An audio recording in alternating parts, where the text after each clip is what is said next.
सबसे पहले चीज है कि पावर, छोटी सी चीज है कि पावर, मोबाइल के अंदर पूरा का पूरा पावर का जो फ्लो है वो कैसे चलता है। ठीक है, सिंपल सी चीज, अगर सिंपल पावर फ्लो समझते हैं तो बाकी के जो भी पावर फ्लो है वो समझना आपको इजी हो जाएगा। तो मोबाइल के अंदर पावर कहाँ कहाँ से जाता है, दो जगह से जाता है, सभी को पता है।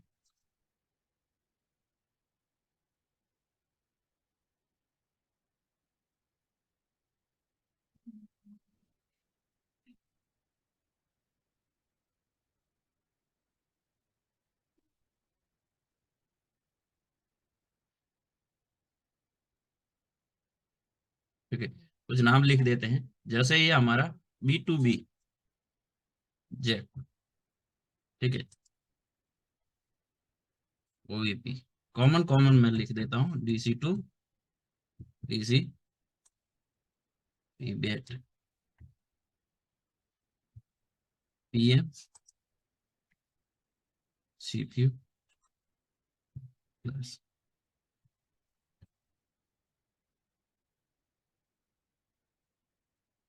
ठीक है, दो लाइनें सबसे पहले हमारी मोबाइल के अंदर वोल्टेज देती है सर्किट के अंदर, एक हमारा देता है बैटरी।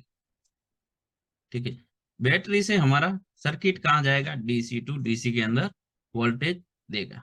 जितना बैटरी चार्ज है उतना एनर्जी के साथ वो वोल्टेज DC2 DC IC को देगा। ठीक है, दूसरी हमारी पावर कहाँ से आती है, जब भी हम USB चार्जर कनेक्ट करते हैं तो हमारा B2B जैक से OEP IC के जरिए हमारा सबसे पहले यहाँ पे सप्लाई आती है DC2 DC IC के अंदर। दोनों लाइनों का नाम क्या रहेगा, ये जो आएगा बैटरी से, ये V बैट। ठीक है, यहाँ से जो लाइन आएगा इसका नाम रहता है V बस। ठीक है, इनपुट हुआ V बस, हाई वोल्टेज, बैटरी जितना चार्ज है उतना वोल्टेज।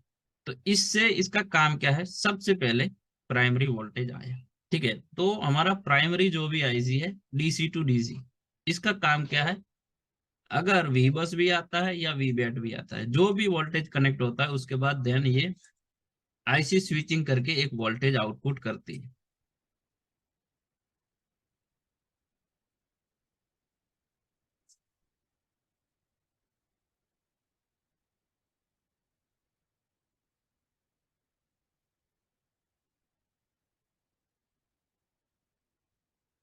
ठीक है, यहाँ पे एक इंडक्टर लगाया जाता है, एक इंडक्टर का सिरा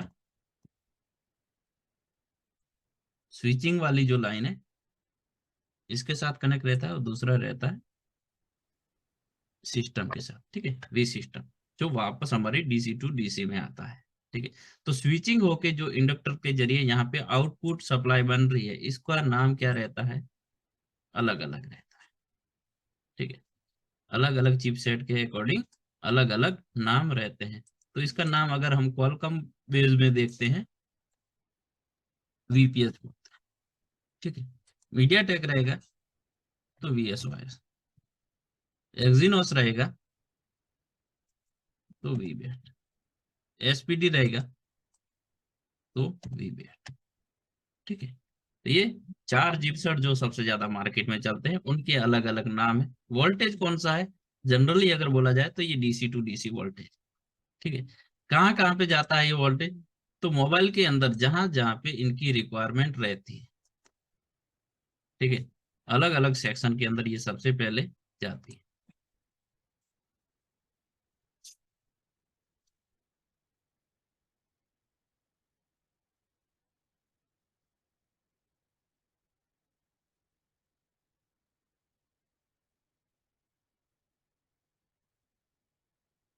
VPS किस किस का इनपुट हो सकता है, तो हमारी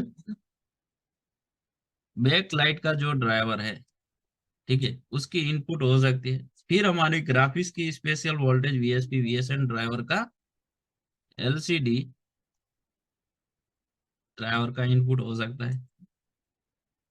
ऑडियो का PA, ठीक है, जिसको हम रिंगर IC बोलते हैं।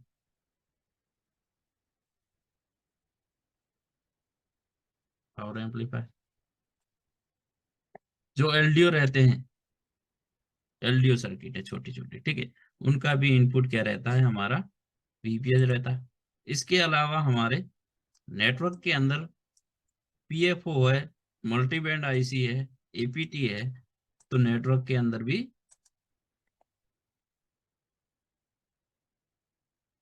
वीपीएच जाता है। ठीक है, इसके अलावा जहां जहां पे बोर्ड के अंदर, ठीक है, हर बोर्ड इंजीनियर अलग अलग बोर्ड को डिजाइन करता है, तो उसके अकॉर्डिंग एक्स्ट्रा यहाँ पे भी वीपीएच की रिक्वायरमेंट रहेगी, वहां पे सब जगह पे हमारा वीपीएच जाएगा। ठीक है, तो सबसे पहले जहां तक जो वोल्टेज बनती है, इसको क्या बोलते हैं? मोबाइल का प्राइमरी पावर सेक्शन। ठीक है, जो वीपीएच जनरेट हो रहा है, ये हमारा मोबाइल का प्राइमरी वोल्टेज सेक्शन है। ठीक है, और ये कहाँ पे जाएगा? और पीएम। ठीक है, तो यहां तक जो वोल्टेज बनता है, ये प्राइमरी वोल्टेज सेक्शन बोला जाता है। ठीक है, इसके बाद सेकेंडरी वोल्टेज जनरेट होना है। ठीक है, वीपीएच बन गया, अगर इनमें से कोई भी सेक्शन के अंदर किसी के अंदर भी शॉर्टिंग लीकेज प्रॉब्लम नहीं है, तो वीपीएच हमारा डीसी टू डीसी बनाएगा और वो प्रॉपर स्टेबल रहेगा। ठीक है, नेक्स्ट यहाँ पे जो वीपीएच है वो किसके अंदर इन हो रहा है? पीएम में।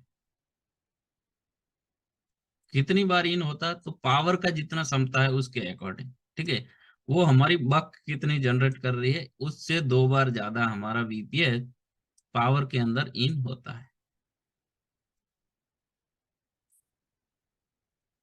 ठीक है, और जब भी यहाँ पे इनपुट होगा, तो इसके साथ पैरेलल कैप हमें देखने को मिलेंगे।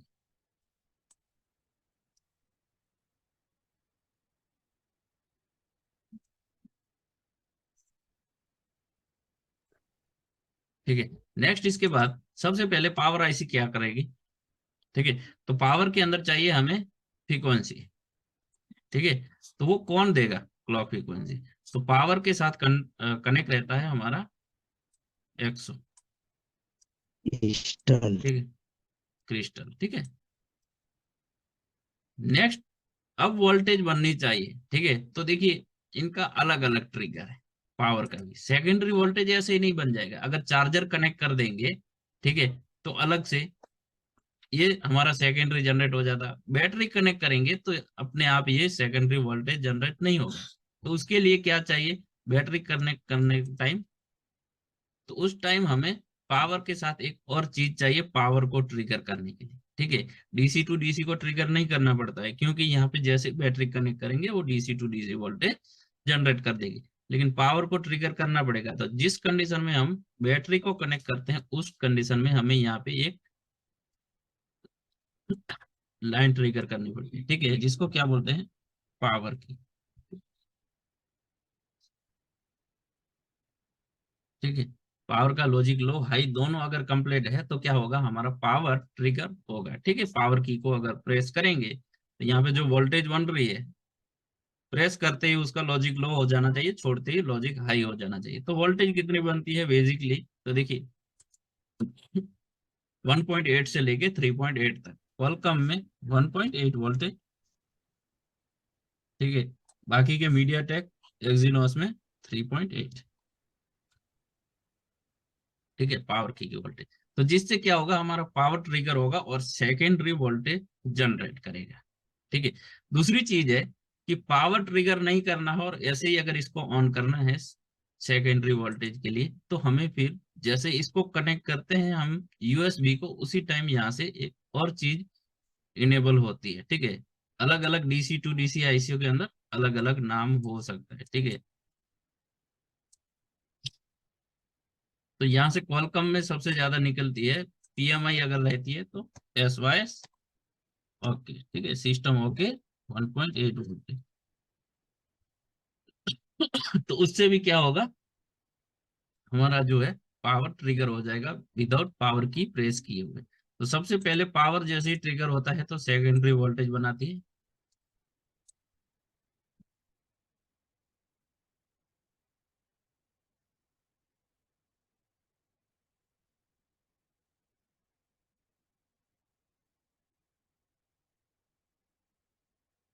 सबसे पहले हमारी वोल्टेज बनेगी बक की। ठीक है, तो 2 बक ऐसी रहेगी जो वापस हमारी इन हो जाएगी, जो किस किस नाम से रहती है, तो एक हमारा एच एल डी ओ और एक रहेगा हमारा एल एल डी ओ। ठीक है, H L D O higher L D O जिसकी सप्लाई कितनी रहेगी 2.05।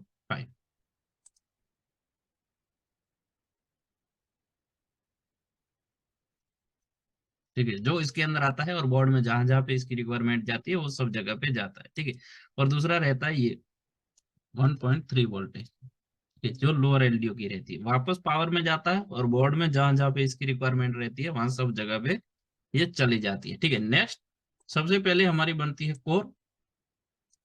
कोर क्या है? सीपीयू का वोल्टेज है। ठीक है, सीपीयू को एक्टिव करने का कोर वोल्टेज। कोर वोल्टेज कितनी होती है? तो पावर टू पावर और सीपीयू टू सीपीयू चेंज होगी। ठीक है, सीपीयू को कितनी वोल्टेज चाहिए उसके अकॉर्डिंग उसके साथ पावर कनेक्ट किया जाता है। कोर के बाद हमारी यहाँ पे रहती है एपीसी की। ठीक है, सीपीयू को एक्टिव करने के लिए एपीसी और कोर दो चाहिए। ठीक है, बाकी इसके बाद बक सेक्शन के अंदर हमारी मॉडम भी रहती है, मेमोरी की भी रहती है। ठीक है, तो पावर टू पावर जैसे पावर आईसियां हैं उसके अकॉर्डिंग हमारी बक भी यहाँ पे अलग अलग जनरेट होती है। ठीक है, वोल्टेज के साथ। तो यहाँ पे कोर, नेक्स्ट हमारी एपीसी। ठीक है, ये बेसिक सिस्टम है, एकदम से ज्यादा बड़ा नहीं है।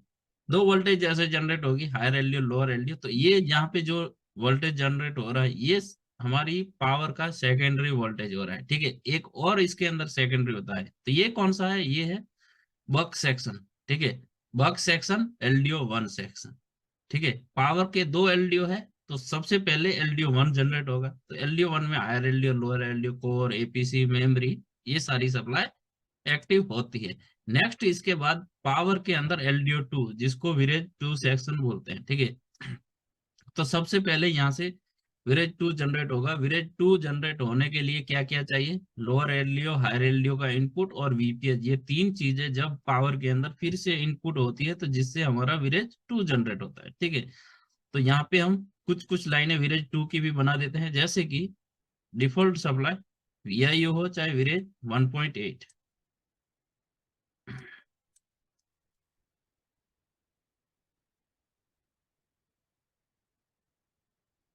विरेज 1.8 वोल्ट। ठीक है, दूसरी रहती है हमारी स्टोरेज की 2.8।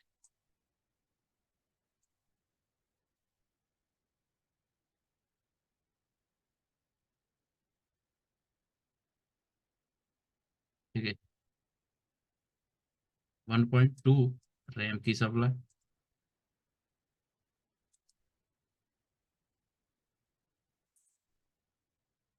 ठीक है, तो यहाँ पे विरेज टू जो जनरेट होगा, ठीक है, वो किस किस के लिए होगा? तो हमारे मोबाइल के अंदर जितने भी सेक्शन है, ठीक है, एनालॉग सेक्शन हो चाहे डिजिटल सेक्शन हो, उन सारे के सारे सेक्शन जितने हैं उन सबको चलने के लिए जो इनपुट वोल्टेज की रिक्वायरमेंट रहती है वो सारी की सारी हमारी विरेज टू से ली जाती है। ठीक है, कोई भी हो, हमारा टच हो एलसीडी हो और हमारी स्पीकर की इनपुट हो ड्राइवर का, ग्राफिक्स ड्राइवर, डिजिटल हो, नेटवर्क सेक्शन। ठीक है, जितने भी सेक्शन है X Y Z, WiFi Bluetooth SIM finger, सभी को जो वोल्टेज की रिक्वायरमेंट रहती है हर सेक्शन को चलने के लिए वो कहाँ से निकलती है? वो निकलती है हमारी पावर की विलेज टू से। ठीक है, विलेज टू का काम ही वही है कि जितने भी मोबाइल के अंदर सेक्शन है जिस बोर्ड के अंदर, उन जो बोर्ड के अंदर जो जो वोल्टेज की रिक्वायरमेंट है वो सारी की सारी कौन प्रोवाइड कराएगा? हमारा पावर का विलेज टू। ठीक है, और जहां जहां पे डिफॉल्ट वीपीएच की रिक्वायरमेंट है वो प्रॉपर उसकी पूर्ति कौन करवाएगा? उसका करवाएगा डीसी टू डीसी। ठीक है, तो इसके बाद ये वोल्टेज बनती है कुछ सबसे पहले जो हमारी एक्टिव करने के लिए। ठीक है, इसके बाद जो भी विलेज टू की सेक्शन जितनी भी वोल्टेज बनती है वो किसके वजह से बनती है? वो सीपीयू के अकॉर्डिंग बनता है। सीपीयू जैसे ही पावर को कमांड देगा उसके अकॉर्डिंग पावर ऐसी उस वोल्टेज को बनाएगी। ठीक है, तो यहाँ पे ये वोल्टेज बनने के बाद तो सीपीयू और पावर के साथ कुछ कम्युनिकेशन होता है। ठीक है, तो सबसे पहले जैसे ही हमारा विलेज टू जनरेट हो जाएगा, नेक्स्ट इसके बाद रीसेट बनता है। ठीक है, रीसेट बन के कहाँ जाएगा, तो रीसेट हमारा जाएगा पी सीपीयू के अंदर। ठीक है, पी ऑन, पावर ऑन हो गया है, रीसेट सीपीयू को भेजेगा 1.8 वोल्टेज। ठीक है, रीसेट मिलते ही दोनों आपस में रीसेट हो जाएगा, काम करने के लिए रेडी हो जाएगा। सीपीयू यहाँ से भेज देगा होल्ड। ठीक है, होल्ड भेजते ही क्या हो जाएगी, जितनी भी वोल्टेज है,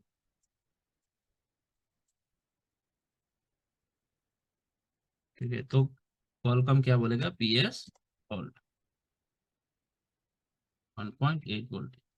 सारी सप्लाई जो भी हमारी सेकेंडरी जितनी भी जनरेट हुई है, वो सब की सब क्या हो जाएगी, होल्ड हो जाएगी। ठीक है, जब तक होल्ड नहीं मिलेगा, सब आधी अधूरी रहेगी। ठीक है, प्रॉपर स्टेबल नहीं रहेगी। होल्ड मिलते ही, सीपीयू का होल्ड कमांड मिलते ही नेक्स्ट इसके बाद सेट सीपीयू फिर कमांड देता है, तो फिर आता है हमारा प्रोटोकॉल इसके बाद। ठीक है, तो पावर के साथ कौन सा प्रोटोकॉल रहेगा, यहाँ पे मैं थोड़ा सा कलर चेंज कर देता हूँ, लाइनें बहुत ज्यादा हो जाएगी।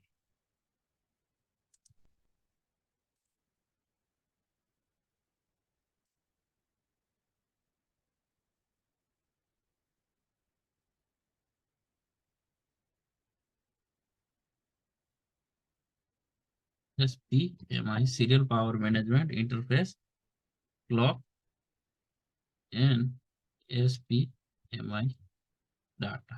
ठीक है, क्लॉक सबसे पहले आता है टाइम बताने के लिए, कौन से डाटा का कब काम करवाना है। ठीक है, नेक्स्ट आता है डाटा। डाटा से क्या मिलता है, कि कौन सी वोल्टेज जनरेट कब करनी है। ठीक है, कौन सा एक्टिव करना है, तो ये सारी चीजें जो है डाटा से सीपीयू इनको बताता है, और उसके बाद पावर हमारा कमांड के अकॉर्डिंग सारी वोल्टेज जो है ये बनाता है।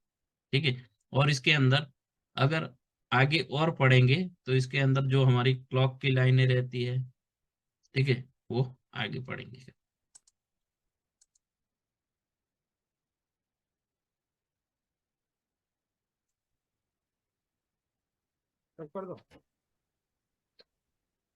हाँ जी।